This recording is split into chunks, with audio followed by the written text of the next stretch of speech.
ফেব্রুয়ারি রোজ শুক্রবার moonlight academy school উদ্বোধন হয়েছে। প্রধান অতিথি হিসাবে ছিলেন বাগবাসা বিধানসভার বিধায়ক শ্রদ্ধেয় যাদবলাল মহাশয়। এছাড়া উপস্থিত ছিলেন ফুলবাড়ি গ্রাম পঞ্চায়েতের প্রধান আলিমুদ্দিন মহাশয়। উপস্থিত ছিলেন বাগবাসা মন্ডল প্রেসিডেন্ট বিকাশনাথ মহোদয়। এছাড়া উপস্থিত ছিলেন ইসাই লালচরা গ্রাম পঞ্চায়েতের প্রধান বিজিতা ঘোষ মহোদয়া। এছাড়া উপস্থিত ছিলেন পূর্ব ফুলবাড়ি বিশিষ্ট সমাজসেবী জনাব মানিকুদ্দিন মহাশয় এবং উস্তাদ আলী মহাশয়। নার্সারি থেকে 6 পর্যন্ত ভর্তি চলছে। স্ট্যান্ডার্ড 5 থেকে স্ট্যান্ডার্ড 9 পর্যন্ত বয়েজ হোস্টেল, বাংলা এবং ইংরেজি এডমিশন চলছে। আপনারা বিস্তারিত ভিডিওর মাধ্যমে শুনুন। পেজটা নতুন হয়ে থাকলে ফলো করে রাখবেন। ধন্যবাদ। প্রসঙ্গে এই বিদ্যালয়ে আগত সকল অভিভাবকবৃন্দ, ছাত্রছাত্রী এবং আমার কলিগ সকলকে মুনলাইট একাডেমির পক্ষ থেকে জানাই শ্রদ্ধা, নম্র, ভদ্র ভালোবাসা। প্রসঙ্গে ফেব্রুয়ারি মাসের শুভেচ্ছা। আজকে আমরা যে জায়গাতে এসে উপস্থিত হয়েছি বিদ্যালয় শিফটিং প্রসঙ্গে আমরা বর্তমানে যে জায়গায় রয়েছি সেই জায়গাটা খুবই নিরাপদমূলক এবং আজকে যে পরিস্থিতির মধ্যে দিয়ে আমরা এসে এই জায়গায় উপস্থিত হয়েছি সেই জায়গাটা এখানকার যে লোকাল অভিভাবক বা গার্জিয়ান যারা আছেন তাদের সকলের সহযোগিতায় আমরা আজকে এই জায়গায় আসতে পেরেছি। তার সঙ্গে আমাদের বিদ্যালয়ের যে পরিকাঠামো, এটা আপনারা সকলে দেখছেন, আমাদেরকে তার জন্য সহযোগিতা অনেক করেছেন এবং ভবিষ্যতে করবেন, আমরা সেই আশা রাখি। এবং আমাদের বিদ্যালয় পরিচালনা করার সঙ্গে সঙ্গে আমাদের যে মাননীয় শ্রদ্ধেয় অভিভাবক আছেন তারা সকলে আমাদেরকে যেভাবে সহযোগিতা করছেন আমরা তার জন্য অসংখ্য ধন্যবাদ জ্ঞাপন করি। আজকে আমাদের বিদ্যালয় মানুষ গড়া একটা প্রতিষ্ঠান। শিক্ষকরা হচ্ছেন মানুষ গড়া কারিগর। মাতা পিতা জন্ম দেওয়ার সাথে সাথেই এই ছোট শিশুটা যে মানুষ হবে, মানুষের মতো মানুষ হবে সেটা কিন্তু আমরা বলতে পারি না।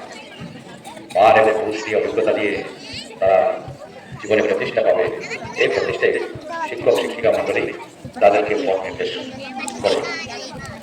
আমি জানলাম যে আজকে 3 বছর যাবৎ এই স্কুলটার সরকারিভাবে রেজিস্ট্রেশন পেয়েছে। 1, 2, 3 চলছে, পর্যায়ক্রমে কাজ থাকবে। এরপরে বলছি, আমরা যখন স্কুলে পড়াশোনা করেছি এ ধরনের একটা গ্রামীণ মুক্ত পরিবেশে আমাদের ছেলেমেয়েকে পড়াশোনা করানো যাবে সেটা আমাদের ভাবনার মতো ছিল না। কারণ আমরা লক্ষ্য করতাম আমাদের ইসাইলাচড়া এবং এই সমস্ত যে অঞ্চল আছে এই অঞ্চলের মধ্যে আমরা যদি কদমতলায় করতাম তাহলে একটা হাই স্কুল ছিল এবং আমরা যদি প্রত্যেকটা বলতাম তাহলে একটা হাই স্কুল ছিল। এর মধ্যে কিন্তু আমাদের প্রাইমারি সিনিয়র থেকে যারা অন্য স্কুল ছিল না। আর ইংলিশ মিডিয়াম এটা অনেক দূরের কথা। এখন আমাদের এদিকে পার্শ্ববর্তী গ্রাম পঞ্চায়েত তারপরা এটা বর্তমান গ্রাম পঞ্চায়েতের অন্তর্গত এবং ইসাইলাচড়া আরো একটি সাংবাদিক বিদ্যালয় দুটা ইংলিশ মিডিয়াম স্কুল আমাদের পত্র এলাকায় আমাদের যারা অভিভাবকরা আছেন বা আমাদের পরিবারের ছেলেমেয়েদেরকে আমরা পড়ানোর সুযোগ পাচ্ছি। এর কারণটা হচ্ছে আমাদের চিন্তা ভাবনার পরিবর্তন সাধন করতে পেরেছেন একজন ব্যক্তি, আর সেই ব্যক্তি হচ্ছে নরেন্দ্র মোদীজি।